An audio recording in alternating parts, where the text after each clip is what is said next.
Good morning, students. Hope you all are well. So, we are discussing the chapter Food and Health.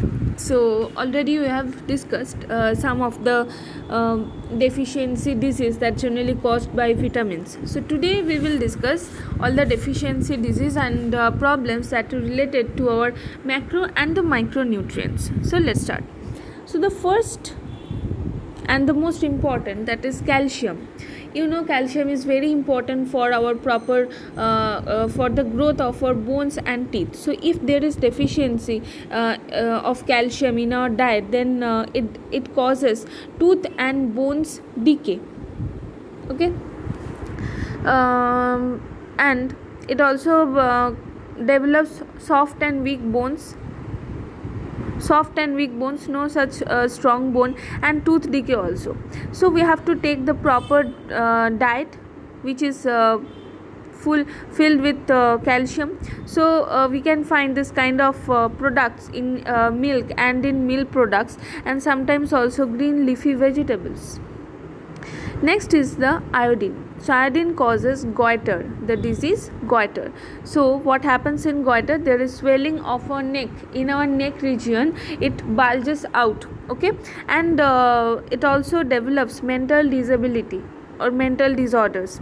So iodinized salt and fish, we have to take it because it is rich in iodine. Next is iron. Also iron is very important, and if there is iron deficiency in our body, it develops anemia. So what happens in anemia? The red blood cells or the RBC cells, which are very important for to carry our oxygen and carbon dioxide in our body, and it also contains the hemoglobin.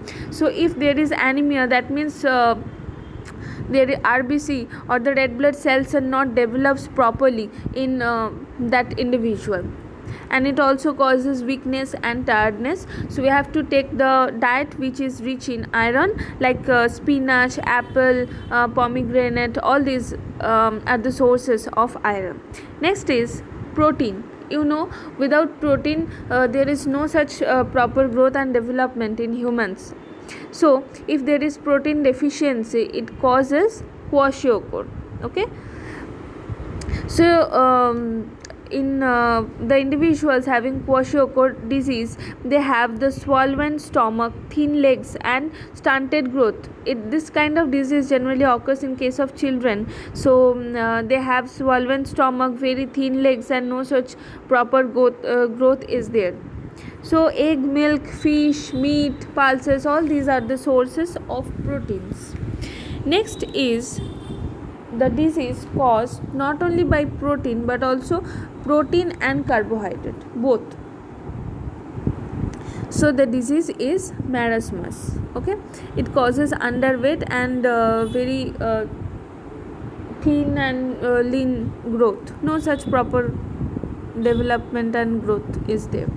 So the sources of these proteins and carbohydrate, that egg, milk, fish, meat, pulses, potato, rice, wheat.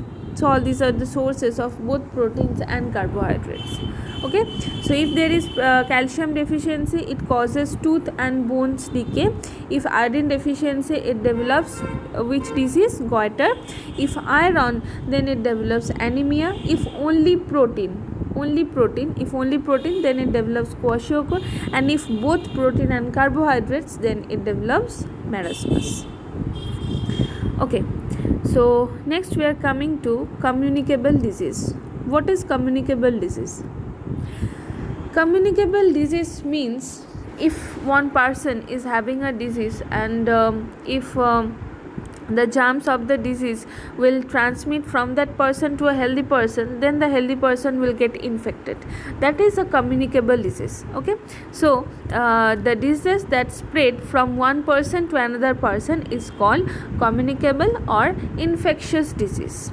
Okay, so these diseases are caused by the microbes, which can only be seen with the help of microscope, right? In our naked eye we cannot see it only under microscope. Okay, some of the harmful microbes which can cause disease, they are known as the germs. That means, what are germs? Germs means the harmful microbes that causes disease. They are known as germs. Like, who are the germs? Like bacteria, virus, protozoa and fungi. These are present everywhere in our air, in our environment, in our water and in our food also, right? So they can enter in our body by different ways. So let's see how they can enter in our body. First is through air and direct contact. Okay, so when a sick person coughs or sneezes, then what happen? It release the germs into the air. Okay, so that germ also can infect the healthy person. And even when a healthy person comes in contact with the infected person by sharing the infected person's personal belongings, any personal thing like the clothes, utensils, and all, so that healthy person may get infected, like, right? So chicken pox, measles, ringworm, common cold, diphtheria and tuberculosis, these are spread through direct contact. That means they are communicable disease. So give the example of 2 or 3 communicable disease. So you can say common cold, diphtheria, tuberculosis, chicken pox, etc. Okay, so this one, that is the direct contact and the entry of germs through air. Next one is entry of germs through food and water.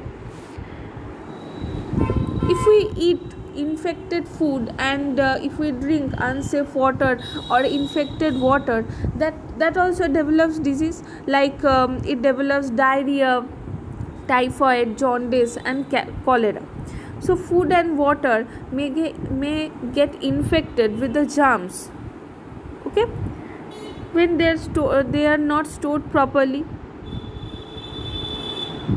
So we have to cover all the food so that no flies will come, and with the flies no such germs will come in the food and in our water also. Next is insect bites. So you know that mosquitoes and flies, they are the carriers of different kind of disease. So mosquitoes and some other insect, they can transmit germs through the bite, right? So when a female Anopheles mosquito bite a sick person that's suffering from which disease? Malaria. So then the malarial germs will go inside the mosquito along with the blood, right, through the blood. So when after that, if that mosquito will bite a healthy person, then what will happen? The germ will again enter into the blood of the healthy person and the person get infected, right? So similarly, like this way only the Aedes mosquito spread dengue, and the rat fleas, they spread plague. Okay, so female Anopheles mosquito, they are responsible for the disease malaria. Aedes mosquito, they are responsible for the disease dengue, and rat flea, that is a kind of mosquito like insect, so it also spread plague. Okay, next, what is the prevention of this communicable disease? How to prevent this disease? Okay, so we should eat clean and healthy food. We should not eat the unhealthy or unhygienic food, or we should not eat the uncovered food or from the roadside vendors, but generally we eat that one. But we have to eat the covered food and proper healthy and hygienic food. We have to wash our hand properly, brush our teeth and bath daily. And drinking water should be clean and pure. Always we have to use the purified and filtered water, or we can use the boiled water also.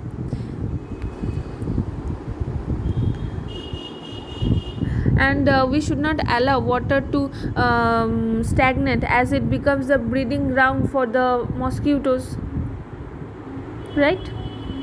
and sufficient sunlight and air must enter into our house, and so that it can help to destroy all the germs naturally.